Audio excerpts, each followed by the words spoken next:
Hi, ಎಲ್ರಿಗೂ ನಮಸ್ಕಾರ. ನಾನಿವತ್ತು ಎರಡು ಬ್ಲೌಸ್ ಬಂದಿದೆ. ನ್ಯೂ ಕಸ್ಟಮರ್ದು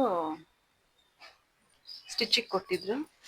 ಹಂಗಾಗಿ ಬ್ಲೌಸಲ್ಲಿ ಸೀರೆಯಲ್ಲಿ ನಾನು ಬ್ಲೌಸು ಎಷ್ಟು ಕಟ್ ಮಾಡ್ಕೊಂಡಿದ್ದೀನಿ ಅದ್ರ ಬಗ್ಗೆ ನಾನು ವಿಡಿಯೋ ಮಾಡ್ತಾ ಇದ್ದೀನಿ.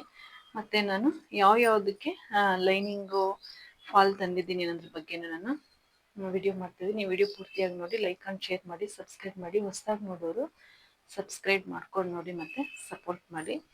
ಬನ್ನಿ ನೋಡೋಣ. ನಾವು ಮೊದಲಿಗೆ ಸೀರೆಯಲ್ಲಿ ಯಾವ ರೀತಿ ಬ್ಲೌಸನ್ನು ಕಟ್ ಮಾಡಬೇಕು ಅಂತಂದರೆ, ಫಸ್ಟು ನಾವು ಮೆಜರ್ಮೆಂಟ್ ಬ್ಲೌಸ್ ನೋಡ್ಕೊಬೇಕಾಗುತ್ತೆ. ಮೆಜರ್ಮೆಂಟ್ ಬ್ಲೌಸು ಒಂದೊಂದು ದೊಡ್ಡ ಅಳತೆ ಇರುತ್ತೆ, ಒಂದೊಂದು ಚಿಕ್ಕ ಅಳತೆ ಇರುತ್ತೆ.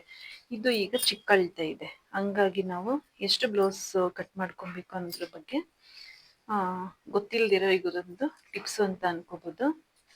ನೋಡಿ, ಈ ಅಳತೆ ಬಂದು ಚಿಕ್ಕದಿದೆ. ಇದಕ್ಕೆ ನಾನು ಒಂದೊಂದು ಸೀರೆಯಲ್ಲಿ ಏನಾಗುತ್ತೆ, ತುಂಬ ದೊಡ್ಡ ಬ್ಲೌಸ್ ಪೀಸ್ ಕೊಟ್ಟಿರ್ತಾರೆ, ಒಂದೊಂದ್ರಲ್ಲಿ ತುಂಬ ಚಿಕ್ಕದು ಕೊಟ್ಟಿರ್ತಾರೆ. ಅದು ನಾವು ಪೀಸ್ ಅಡ್ಜಸ್ಟ್ ಮಾಡ್ಕೊಂಡು ಸ್ಟಿಚ್ ಮಾಡಬೇಕಾಗುತ್ತೆ.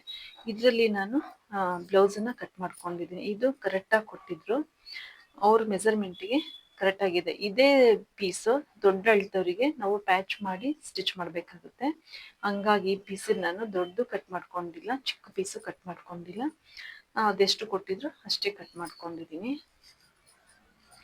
ಇವಾಗ ಇದು ನಾನು ಕಟ್ ಮಾಡ್ತೀನಿ. ಕಟ್ ಮಾಡೋ ವಿಡಿಯೋ ಸಹ ನಾನು ಮಾಡ್ತೀನಿ. ನೋಡಿ, ಇಷ್ಟರಲ್ಲಿ ಇದು ನಾವು ನೋಡ್ಕೊಂಡ್ವಲ್ಲ, ಇದು ಗೊತ್ತಾಯ್ತು ಅಂತ ಅನ್ಕೊಳ್ತೀನಿ. ಚಿಕ್ಕ ಅಳತೆ ಆದರೆ ಇದು ಎಷ್ಟು ಕೊಟ್ಟಿರ್ತಾರೆ ಅಷ್ಟೇನೆ ಪೀಸ್ ಆಗುತ್ತೆ ಸ್ಟಿಚ್ ಮಾಡೋದಕ್ಕೆ. ಇದೇ ಸ್ಯಾರಿಲಿ ಇಷ್ಟೇ ಬ್ಲೌಸ್ ಪೀಸ್ ಕೊಟ್ಟಿರ್ತಾರೆ ಚಿಕ್ಕದಾಗಿ, ಅದು ದೊಡ್ಡ ಅಳತೆ ಇರುತ್ತೆ. ಆಗ ನಾವು ಪ್ಯಾಚ್ ಮಾಡಿ ಸ್ಟಿಚ್ ಮಾಡಬೇಕಾಗುತ್ತೆ. ಹಂಗಾಗಿ ನಾವು ನೋಡಿ ಬ್ಲೌಸನ್ನು, ಸೀರೆಯಲ್ಲಿರೋ ಬ್ಲೌಸನ್ನು ಕಟ್ ಮಾಡಬೇಕಾಗುತ್ತೆ. ಆಮೇಲೆ ಸ್ವಲ್ಪ ಇದಕ್ಕೆ ಮ್ಯಾಚ್ ಆಗೋ ಅಂಥದ್ದು ಫಾಲು ಲೈನಿಂಗ್ ಇರಲಿಲ್ಲ, ಹಂಗಾಗಿ 2 ಫಾಲ್ ಲೈನಿಂಗ್ ಇದ್ದಾವೆ, ಫಾಲ್ ಎಲ್ಲ. ಬಟ್ ನಾನು ಈಗ ನನಗೆ ಇವೆರಡು ಮ್ಯಾಚ್ ಇರಲಿಲ್ಲ ಅನ್ನೋಕ್ಕೋಸ್ಕರ ಇವೆರಡು ತೊಗೊಂಡು ಬಂದೆ. ಮತ್ತು ಇಷ್ಟು ಲೈನಿಂಗ್ಸ್ ಬೇಕಾಗಿತ್ತು ಈ ಸ್ಯಾರಿಗೆ. ಈಗ ತೋರಿಸಿದ್ನಲ್ಲ, ಅದಕ್ಕೊಂದೆರಡು ಲೈನಿಂಗು ಕಾಟನ್ದು. ಮತ್ತು ಇದೆಲ್ಲ ಗೌನ್ ಹೊಲಿಯೋಕ್ಕೋಸ್ಕರ, ಗೌನ್ಗೆ ಸೀರೆಗಳು ಕೊಟ್ಟಿದ್ದಾರೆ. ಹಂಗಾಗಿ ನಾನು ಯಾವ್ಯಾವ ರೀತಿ ನಾನು ಸ್ಟಿಚ್ ಮಾಡ್ತೀನಿ ಅನ್ನೋದ್ರ ಬಗ್ಗೆ ನಾನು ವಿಡಿಯೋ ಸಹ ನಾನು ಮಾಡ್ತೀನಿ.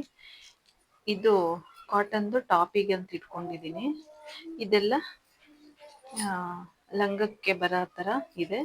ಹಂಗಾಗಿ ಪಾಲಿಸ್ಟ್ರು ಎಲ್ಲ ನಾನು 3.5 ಮೀಟ್ರ್ ತೊಗೊಂಡಿದ್ದೀನಿ. ಇದು ಸಹ ನಾನು ಸ್ಯಾರಿಯಲ್ಲಿ ನಾನು ಡ್ರೆಸ್ ಕಟ್ ಮಾಡಬೇಕಾದ್ರೆ ನಾನು ವಿಡಿಯೋ ಮಾಡ್ತೀನಿ. ಇದು ಸಹ ಅಷ್ಟೇ. ನೋಡಿ, ಇಷ್ಟು ನಾನು ತೊಗೊಂಡು ಬಂದಿದ್ದೀನಿ. ಎಲ್ಲ ಪಾಲಿಸ್ಟರು. ಗೌನಿಗೆಲ್ಲ ಪಾಲಿಸ್ಟರ್ ತಂದರೆ ಚೆಂದ, ಬ್ಲೌಸ್ಗಳಿಗೆ ಮಾತ್ರ ಕಾಟನ್ ತರಬೇಕಾಗುತ್ತೆ.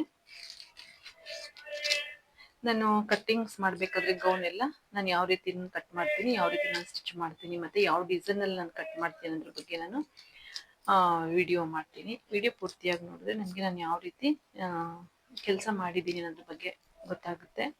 ಗೊತ್ತಿಲ್ಲದವರಿಗೆ ಯೂಸ್ ಆಗುತ್ತೆ ಅಂದ್ಕೊಂಡು ನಾನು ವಿಡಿಯೋ ಮಾಡ್ತಾಯಿದ್ದೀನಿ. ಇಷ್ಟ ಆದರೆ ಲೈಕ್ ಮಾಡಿ, ಶೇರ್ ಮಾಡಿ, ಸಬ್ಸ್ಕ್ರೈಬ್ ಮಾಡಿ. ಹೊಸದಾಗಿ ನೋಡೋರು ಸಬ್ಸ್ಕ್ರೈಬ್ ಮಾಡ್ಕೊಂಡು ನೋಡಿ. ಮತ್ತೆ ನೆಕ್ಸ್ಟ್ ವಿಡಿಯೋದಲ್ಲಿ ಸಿಗೋಣ. ಬಾಯ್. ಈ ದಾರ ಯಾಕೆ ಅಂತಂದರೆ ಚೇಂಜ್ ಇಲ್ಲ ಅಂದ್ಬಿಟ್ಟು ಇದೊಂದು ದಾರ ಕೊಟ್ಟಿದ್ರು, ಆ ಕವರಲ್ಲೇ ಇತ್ತು, ಹಂಗೆ ಇಲ್ಲೇ ಇದೆ. ಮತ್ತೆ ನೆಕ್ಸ್ಟ್ ವಿಡಿಯೋದಲ್ಲಿ ಸಿಗೋಣ. ಬಾಯ್.